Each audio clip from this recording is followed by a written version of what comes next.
cieux, celui qui fait tout par nous, celui qui est l'alpha, l'Emmanuel, l'oméga, celui par qui et pour qui nous vivons. Je veux célébrer ton Saint-Nom ce matin. Je veux magnifier ton Saint-Nom ce matin. Je veux te rendre grâce, éternel Dieu des armées, parce que nous savons que l'or et l'argent ne peuvent acheter la vie. Et la vie, dans son abondance, tu nous l'accordes gratuitement. Je bénis ton nom, Seigneur. J'élève ton nom, Seigneur. Je loue ton nom, Seigneur. Que toute la gloire et l'honneur reviennent à toi pour tous tes bienfaits. Ce matin, Seigneur, nous voulons te dire merci de nous donner le pain, la parole de Dieu. Que véritablement, il soit nourrissant pour chacun de nous, qu'il nous réconforte, qu'il nous consolide, Papa, dans notre foi, dans notre marche avec toi, et que, Père, ton nom soit loué. Au nom de Jésus, j'ai prié. Amen. Alors, je veux remercier le Seigneur pour la vie de quelqu'un. Tu nous aimes depuis le début de cette année. Tu as été toujours avec nous dans le programme de la méditation quotidienne sur TV évangélique. Tous les jeudis, tu es avec nous. Que la grâce de l'Éternel demeure sur toi et que le ciel coopère avec toi pour tous tes projets au nom de Jésus. Alors, il y a 2 semaines, nous étions en train de parler sur un thème, le thème consacré pour le 12e mois de l'année 2023, intitulé « La puissance du témoignage ». Nous avions parlé de ce qu'est un témoignage, la différence entre le témoignage et la prédication de la parole de Dieu. Nous avions parlé de la puissance du témoignage. Pourquoi cette puissance? En quoi elle consiste? Et ce matin, nous voulons toucher encore une partie de Actes chapitre 1, le verset 8. Je veux lire ce texte-là, que tu connais très bien. Mais vous recevrez une puissance lorsque le Saint-Esprit viendra sur vous, et vous serez mes témoins à Jérusalem, dans toute la Judée, dans la Samarie et jusqu'aux extrémités de la terre. Alors, frère, je veux parler des 2 extrêmes. Je veux parler de Jérusalem et des extrémités de la terre. Alors, quand Jésus partait, il a laissé à ses bien-aimés, il a laissé véritablement un testament. Ce sont à peu près ses dernières paroles sur la terre. Vous recevrez une puissance, le Saint-Esprit descendra sur vous, vous serez mes témoins à Jérusalem, en Judée, en Samarie et jusqu'aux extrémités de la terre. Alors si je dis que je veux considérer les 2 extrêmes, c'est-à-dire Jérusalem et les extrémités de la terre. Quand Jésus partait, il avait une vision. Quand il partait, il avait une préoccupation dans son cœur.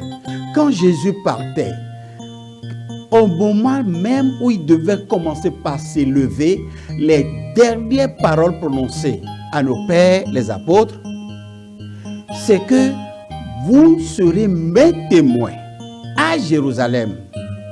Vous serez mes témoins à Jérusalem. Je ne sais pas combien de fois certains parmi ceux qui sont mes téléspectatrices et mes téléspectateurs ont déjà entendu des exhortations sur ce verset. À Jérusalem, frère, beaucoup préfèrent aller commencer leur témoignage par les extrémités de la terre, en laissant leur Jérusalem. Oui, c'est pas facile. C'est pas facile de partager le témoignage de ce que Jésus a fait dans ta vie avec ceux de ton Jérusalem. C'est-à-dire ceux qui partagent les mêmes contrées que toi, les mêmes régions que toi, le même quartier que toi, la même maison que toi, ceux de ta propre famille. C'est ton Jérusalem. Ce n'est pas facile. Ce n'est pas facile de les convaincre. Parce que c'est des gens qui te connaissent parfaitement. Ils te connaissent à la lettre. Tu ne peux rien leur dire de nouveau qu'ils n'ont pas vu dans ta vie. Tu ne peux pas les mentir. Tu ne peux pas leur dire « j'ai changé alors que tu n'as pas changé ». Tu ne peux pas leur dire « je ne fais plus ça alors que tu continues de le faire ». Je pense que le maître, connaissant véritablement les principes par lesquels son témoignage va se répandre sur la terre, il nous envoie commencer par le plus difficile pour aller vers le plus facile. Quelqu'un a donné cette expression, a beau mentir celui qui vient de loin. Mais c'est ça. Là où on ne te connaît pas, tu es libre de dire tout ce que tu veux. Et ça fait que beaucoup de personnes commencent leur ministère ailleurs, là où on ne le connaît pas. Même le maître Jésus, à Nazareth, il a été contesté. Les gens disent comment? Le charpentier, celui que nous connaissons ici, ce n'est pas le fils de Joseph et de Marie. Et lui-même va nous dire qu'il n'est pas facile d'être maître dans sa propre région. Donc il nous envoie commencer par le plus difficile. Si seulement ceux qui te connaissaient, si seulement ceux de la même région que toi, de la même maison que toi, du même quartier que toi, des amis d'enfance, commencent par voir des transformations dans ta vie, Jésus est alors Seigneur. Tu es né réellement de nouveau. Si des témoignages, des témoignages de ceux qui te connaissent commencent par jaillir, là, effectivement, tu es né de nouveau et tu es digne maintenant d'être appelé un témoin de Jésus-Christ. Et c'est pour cela qu'il nous recommande de commencer par notre Jérusalem. Notre Jérusalem va nous interpeller. Notre Jérusalem va nous remettre en cause. Notre Jérusalem va nous obliger à nous conformer à la parole de Dieu. Notre Jérusalem met une pression sur nous pour nous maintenir dans la foi, pour nous maintenir dans la parole de Dieu, pour nous maintenir dans la volonté de Dieu. Notre Jérusalem est notre code de vie. Notre Jérusalem nous permet de vivre ce que nous disons. Notre Jérusalem nous permet d'imiter Christ, de marcher à la suite de Christ. Notre Jérusalem nous permet de rester attachés à lui. Oui, c'est pour cela qu'il a demandé de commencer par Jérusalem. Ne contournons pas Jérusalem. Et je vais partager une expérience d'une sœur en Christ avec toi. Vraiment, c'est édifiant. C'est une sœur qui aime l'évangélisation, mais qui vit une vie de désordre. Une vie de désordre. Alors, un jour, pendant que le groupe est sorti pour aller évangéliser, elle savait qu'elle devait de l'argent à quelqu'un dans telle maison. Alors, elle a évité de justesse le groupe qui devait aller dans la maison. Elle a choisi un autre groupe qui devait aller ailleurs. Et c'est comme ça qu'elle a commencé par témoigner, par évangéliser ailleurs, dans un autre lot, totalement. Et après la visite de 3-4 maisons, la 5e maison seulement, dans laquelle ils sont rentrés, elle se rend compte que celui qu'elle évitait, en ne rentrant pas dans l'autre lot, dans l'autre groupe là, il est venu rendre visite à quelqu'un d'autre dans le lot qu'elle a choisi. Et quand elle a ouvert le portail, elle a vu la personne dans la cour en train de discuter avec d'autres personnes. Elle était totalement paralysée. Elle a perdu totalement son zèle. Elle a perdu totalement la vivacité qui l'animait pour l'évangélisation. Alors l'autre a commencé par sourire et finalement elle ne peut pas faire autrement parce qu'elle était dans un groupe. Le groupe a avancé vers ceux qui étaient dans la cour et les autres ont commencé par parler. Elle était là, les deux se regardaient en chaîne de faïence parce qu'ils se connaissent très bien, ils savent ce qu'il y a entre eux. Alors finalement, celui qui est venu visiter l'autre l'a interpellé, il dit, mais toi tu ne dis rien? Il dit, non, bon, comme l'autre est en train de parler, il dit, non, toi aussi il faut parler. Il faut parler comme les autres sont en train de parler. Elle ne pouvait pas parler. Pourquoi? Parce que son témoignage n'édifie pas.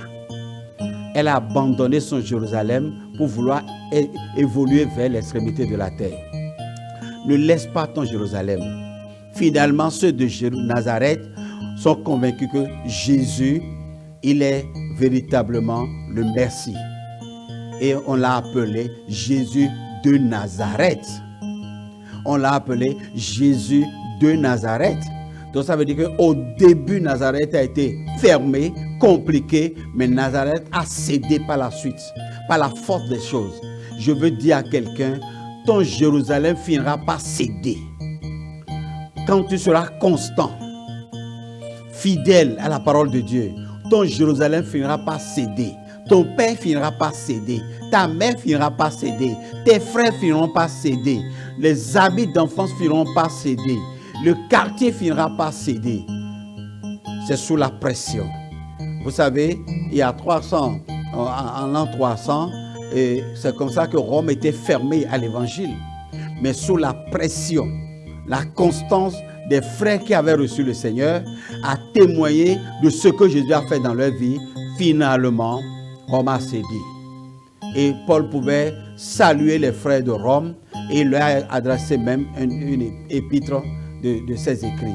Frères et sœurs dans le Seigneur, ton Jérusalem finira par céder parce que tu es constant, parce que tu es fidèle, parce que tu es persévérant. Ton Jérusalem va céder. Ton Jérusalem va reconnaître la seigneurie de Jésus. Ton Jérusalem va reconnaître la royauté de Jésus-Christ. Les frères de Joseph qui ne voulaient pas le reconnaître ont fini par céder. C'est ça l'Écriture. Et il en sera ainsi pour toi également. Je bénis l'Éternel pour ta vie. Tu souffres aujourd'hui. Tu es rejeté, tu es persécuté par ton Jérusalem. Tu es repoussé par ton Jérusalem. Mais l'Éternel Dieu est avec toi. Il t'assiste. Il t'assiste. Oui, il t'assiste. Même si tu ne vois rien à l'horizon, Jésus est là. Il est présent. Il te soutient. Même si les cœurs s'endurcissent encore davantage, Jésus est là. Ne regarde pas les cœurs, mais regarde à Jésus. Ils finiront par céder. Ils finiront par céder. Pourquoi? Parce que tu es constant. Pourquoi? Parce que tu es fidèle. Pourquoi? Parce que tu restes le même. Oui, dans ta parole, dans tes dits, dans tes faits. Ils finiront par céder au nom puissant de Jésus.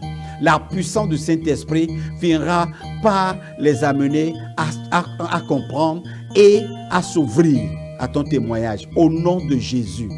Je bénis le Seigneur pour ta vie, mon frère. Je bénis le Seigneur pour ta vie, ma soeur, pour tous les bienfaits de l'Éternel au travers de toi. Ceux qui t'ont vu rabaisser, ils te verront élevé. Parce que Jésus n'abandonne jamais ceux qui portent l'évangile.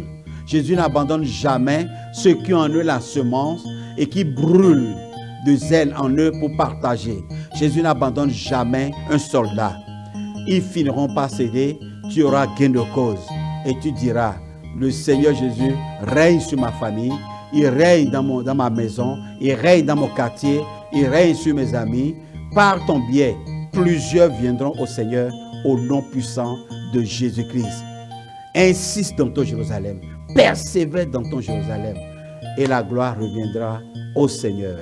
Au nom de Jésus, j'ai prié. Amen.